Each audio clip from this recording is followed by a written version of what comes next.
Shalom saudara sekalian, salam sejahtera dalam kasih Tuhan kita Yesus Kristus. Kebenaran hari ini 9 Juni berjudul Disubordinasi Mutlak oleh Alkitab.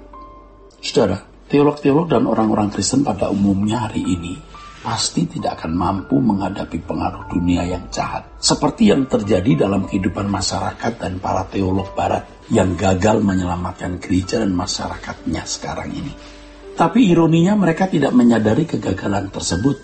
Pada umumnya mereka malah bangga dengan seminari atau sekolah-sekolah tinggi teologi dan gelar akademis dari pendidikan teologi tersebut yang mereka jadikan sebagai simbol supremasi.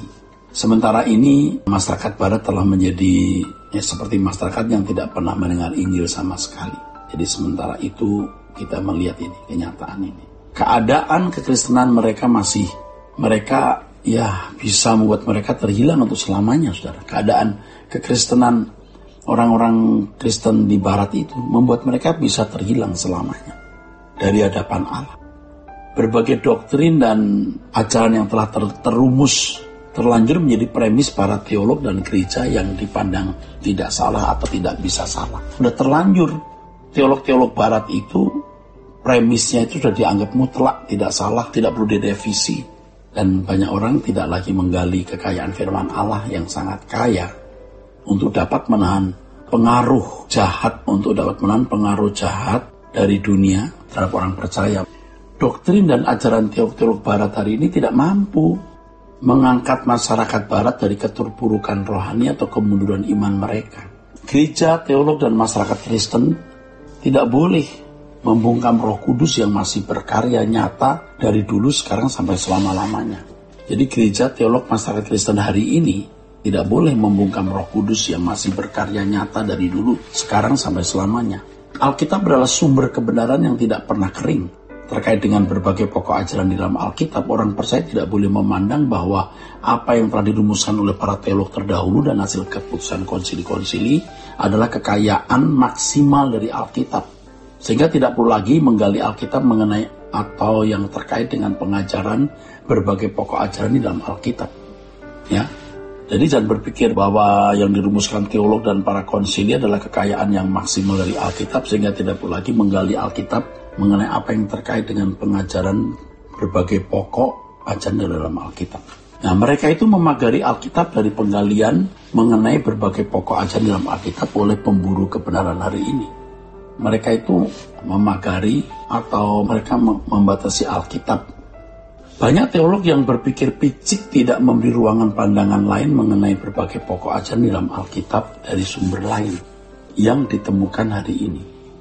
Biasanya orang-orang yang tersandera oleh pandangan teolog masa lalu dalam memandang suatu pengajaran selalu menghubungkan argumentasi mereka berdasarkan atau dalam kungkungan pandangan teolog masa lalu dan hasil keputusan konsili. Hal ini mengesankan bahwa teolog masa lalu dan keputusan konsili seakan-akan berkuasa atau berhak melegalisir Alkitab, bukan sebaliknya.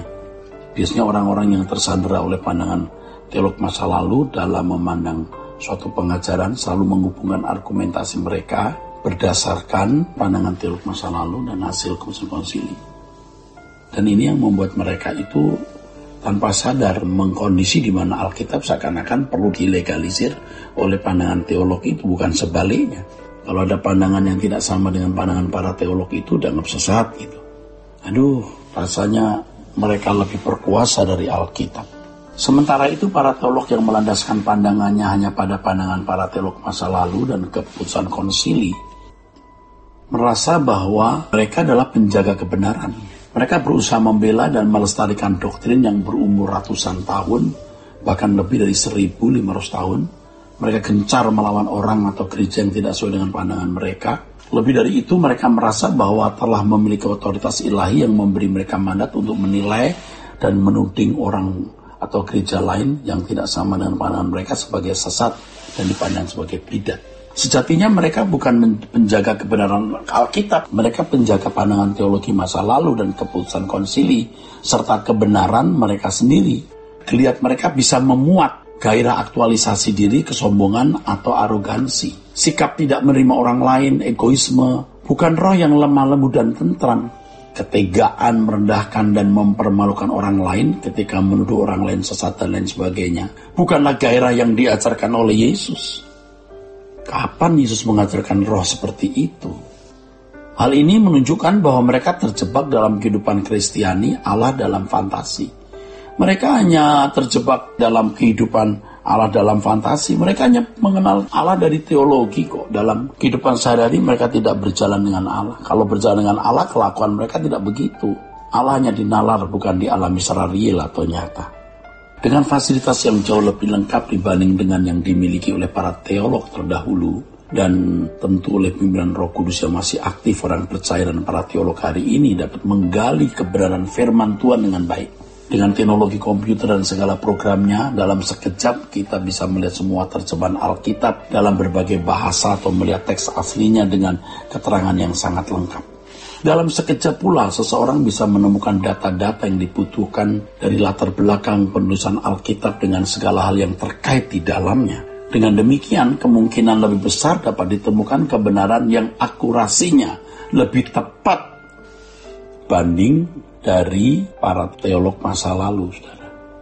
Saudaraku, harus ditegaskan bahwa penjelasan ini tidak bermaksud melecehkan atau merendahkan para teolog dan hasil keputusan konsili. Orang percaya harus mengakui bahwa teolog-teolog masa lalu dan keputusan konsili itu secara efektif dipakai Tuhan pada zamannya, untuk orang percaya pada zamannya, dengan segala kekurangan dan kelebihannya. Segala sesuatu yang telah mereka hasilkan menjadi warisan yang sangat berharga bagi kita sampai sekarang dan bahkan untuk generasi yang akan datang. Tetapi pandangan teologi orang percaya tidak boleh disubordinasi oleh teolog masa lalu dan keputusan konsili. Nggak boleh. Alkitab satu-satunya yang harus mensubordinasi kita secara mutlak, bukan pandangan teolog masa lalu dan keputusan konsili. Alkitab yang harus mensubordinasi secara mutlak pikiran orang percaya dalam berteologi. Ya, kiranya kebenaran ini memberkati kita sekalian, saudaraku.